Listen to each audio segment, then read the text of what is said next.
સર્વેભ્યો નમઃ.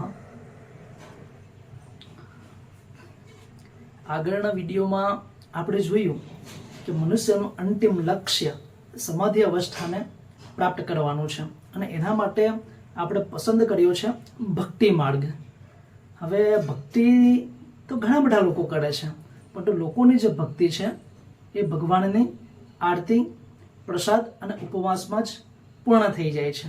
પરંતુ અનુભવી લોકો એવું કહે છે કે ફક્ત આટલું જ કરવું એ ભક્તિ નથી, એ શાસ્ત્રોક્ત ભક્તિ નથી. શાસ્ત્રોક્ત ભક્તિ જે સાચી ભક્તિ છે એ આનાથી કંઈક વિશેષ આગળ છે.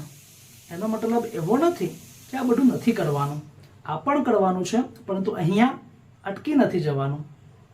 તો પછી હવે આપણને એવું થશે કે આ જે સાચી ભક્તિ છે તેમાં શું કરવાનું હોય છે? તો એને સરળ ભાષામાં કહું તો ભક્તિ કરવી, ભગવાનની ભક્તિ કરવી એટલે ભગવાનને ગમતા થવું. આ દુનિયામાં દરેક વ્યક્તિ કોઈક ને કોઈક વસ્તુ કે વ્યક્તિને ગમતો થવા માટે પ્રયાસ કરે છે. જે પત્ની હોય છે એ પતિને ગમતી થવા માટે પ્રયાસ કરે છે. જે પતિ હોય છે એ પત્નીને ગમતો થવા માટે પ્રયાસ કરે છે. કોઈ પોતાના મમ્મી પપ્પાને ગમતા થવા માટે પ્રયાસ કરે છે.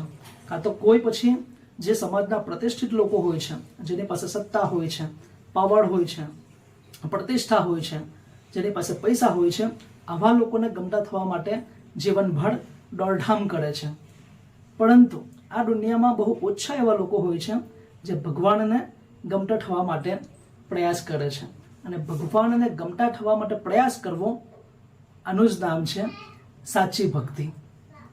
હવે કોઈક વ્યક્તિને ગમતા થવું હોય તો એ સહેલી વાત છે, કારણ કે વ્યક્તિને આપણે જોઈ શકીએ છીએ, એની સાથે આપણે વાતચીત કરી શકીએ છીએ.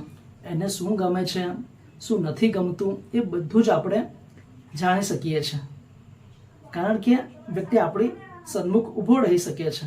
પરંતુ ભગવાનને ગમતા થવું એ ખૂબ જ કપરી વાત છે, કારણ કે ભગવાન દેખાડો નથી, એની સાથે આપણે વાતચીત કરી નથી શકતા. એને શું જોઈએ છે, શું નથી જોઈતું એ આપણને ખબર નથી.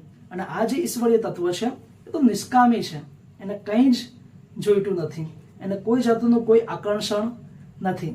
હવે જેને કંઈક જોઈતું હોય એને ગમતા થવું સહેલી વાત છે, પરંતુ જેને કંઈ જોઈતું જ ના હોય એને ગમતા થવું એ ખૂબ જ અઘરું કામ છે. અને આ જ રસ્તો છે ભક્તિ માર્ગ. ભગવાનને ગમતા થવું, આને જ કહેવાય છે રિયલ ભક્તિ, આને જ કહેવાય છે સાચી ભક્તિ.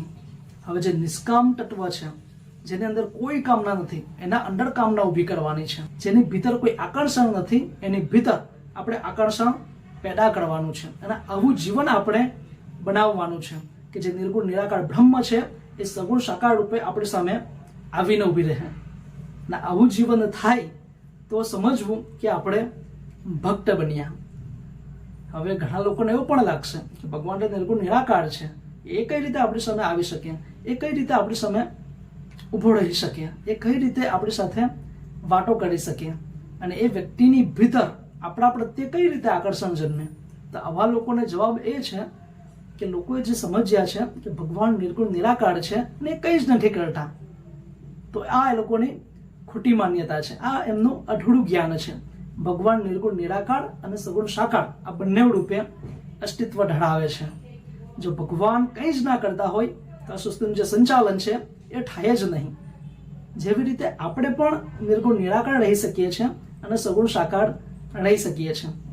જ્યારે અંધારું થાય છે અને આપણે સૂઈ જઈએ છીએ ત્યારે આપણે બધું જ ભૂલી જઈએ છીએ. તે સમયે આપણી જે સ્થિતિ છે એ નિર્ગુણ નિરાકારની છે. અને જ્યારે આપણે વહેલી સવારે ઉઠીએ છીએ ત્યારે આપણે પાછા સગુણ સાકાર બનીએ છીએ. તેવી જ રીતે ભગવાનમાં એક ક્ષમતા છે કે ભગવાન એકી સાથે નિર્ગુણ નિરાકાર પણ રહી શકે છે અને સગુણ સાકાર પણ રહી શકે છે. એ ધારે તો આપણી સામે સગુણ સાકાર રૂપે આવી પણ શકે છે. જેમણે આટલા બધા રૂપો બનાવ્યા તે શું પોતાનું કોઈ એક રૂપ ના બનાવી શકે? અને બનાવી જ શકે. એ કોઈ પણ રૂપે આપણી સામે આવીને ઊભા રહી શકે એમ છે. હા, આપણું જીવન એવું હોવું જોઈએ. ઘણા લોકો એવું કહે છે કે અમને ભગવાન હોય તો દેખાડો, પરંતુ ભગવાન કે ઢીંગલું થોડું છે કે કોઈની પણ સામે આવીને આપણે પેશ કરી શકીએ. એના માટે તો જીવન એવું બનાવવું પડે. જેમ જેમ જીવન વિકસિત થશે તેમ તેમ એ તત્વનો અનુભવ ભક્તને ઠટોળે છે. એટલા માટે ભગવાનને ગમતું જીવન કરવું અને કહેવાય છે ભક્તિ. હવે પાછો પ્રશ્ન એ ઊભો થાય છે કે ભગવાનને ગમતું જીવન કઈ રીતે કરી શકાય? તો એ હવે આપણે આગળના વિડીયોમાં જોવાના છીએ. અસ્તુ.